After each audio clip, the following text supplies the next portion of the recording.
Amit Shah appointment దొరక్క జగన్మోహన్ రెడ్డి వెనక్కి వచ్చేసాడు. ఇది రఘురామకృష్ణరాజు తాజా మాట. ఇంతకీ జగన్మోహన్ రెడ్డి అమిత్ షా అపాయింట్మెంట్ అడిగాడా లేదా? ఇప్పుడు ఎలా ఉందంటే రాజుగారి మొదటి భార్య మంచిది అంటే రెండో భార్య చెడ్డది అన్నటువంటి తరహాలో వ్యవహారం లాగానే రఘురామకృష్ణరాజు ట్విస్టింగ్లు అందరికీ తెలిసినటువంటిదే. ఇప్పుడు నరేంద్ర మోడీని అడిగారు, అపాయింట్మెంట్ ఇచ్చారు. నిర్మలా సీతారామన్ అడిగారు, అపాయింట్మెంట్ ఇచ్చారు. అమిత్ షాని అడిగితే ఇవ్వలేదు అంటే దానికి ఒక అర్థం ఉంటుంది.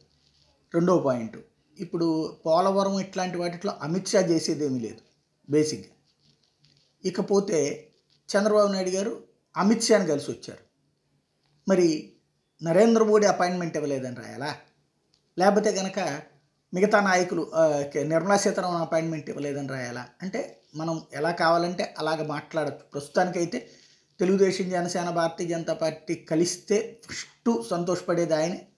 సీటు ఖచ్చితం అనేటువంటిది అంటే ఏదో ఒక ఈ మూడు పార్టీల్లో చేరి నరసాపురం సీటు ఎవరు తీసుకుంటారో వాళ్ళ పార్టీలో చేరి అక్కడి నుంచి గెలవాలన్నటువంటి తన ఉద్దేశం కాబట్టి తన తాపత్రయం తనది, అందులో తప్పేం లేదు. కానీ సమస్యల్లా అనైతికమైనటువంటి వివరణలు, అనైతికమైనటువంటి సవరణలు అంటే పబ్లిక్ని అన్వయించేటటువంటి వ్యవహారమే కొంత విచిత్రం. తప్పదు, ఆంధ్రప్రదేశ్ ప్రజలు ఇట్లాంటిది మరికొన్ని ఏళ్ల పాటు ఎదుర్కోక తప్పదనుకుంటా.